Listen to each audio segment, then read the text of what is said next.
वालेकुम student. Database के सिलसिले में आज हमारा 9th लेक्चर है, तो चलते हैं अपने लेक्चर की तरफ। जो हमारा लेक्चर है उसका टॉपिक है database objectives. Student, previous lecture में हमने डिस्कस किया था कि डेटाबेस क्या होती है।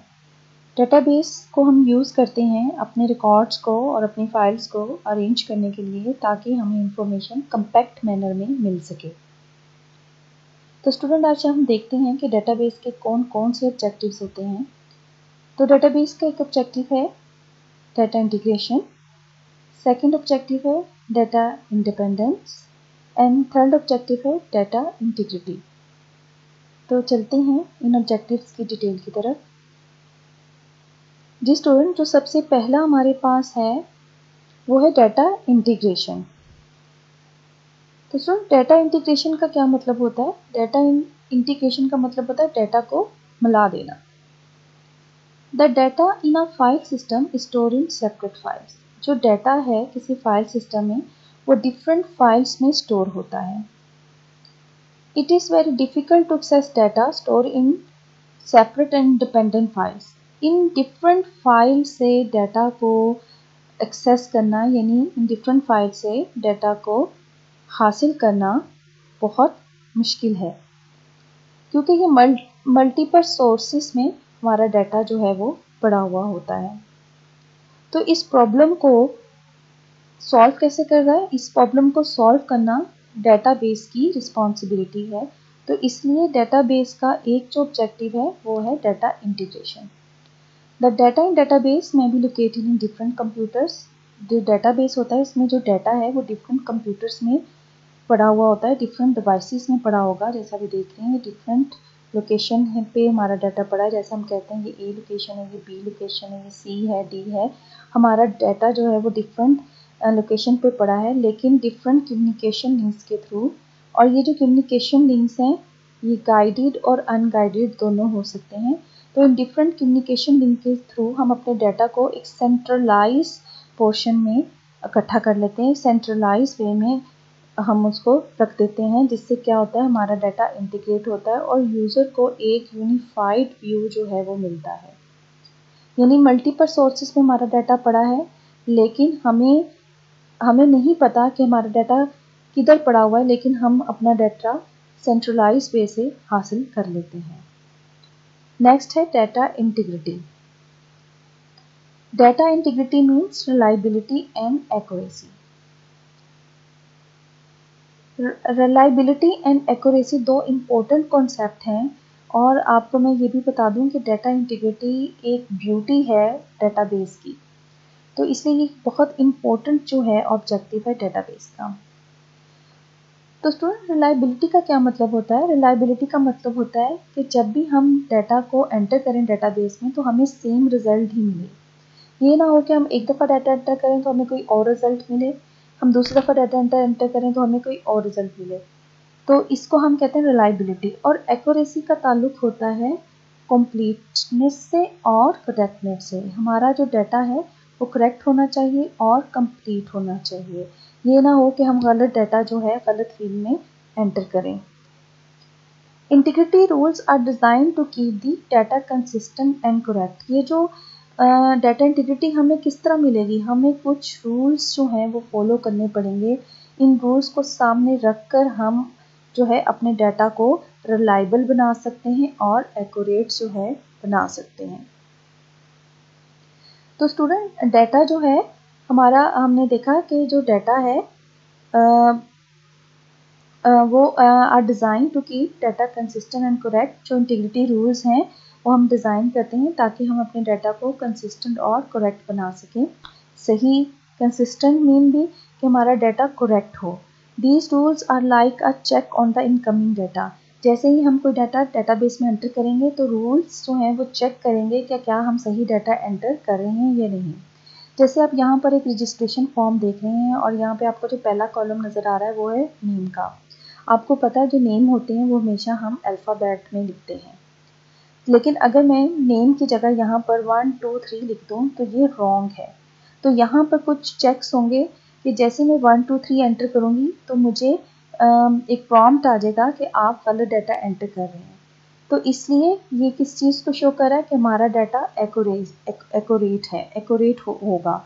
तो ये इस चीज़ को हम क्या कहते हैं, डाटा इंटीग्रिटी। तो जब हम डाटा इंटीग्रिटी रूल्स को फॉलो करते हैं तो हमारा डाटा कंसिस्टेंट होता है और करेक्ट होता है। It is very important that a database maintain the quality of data.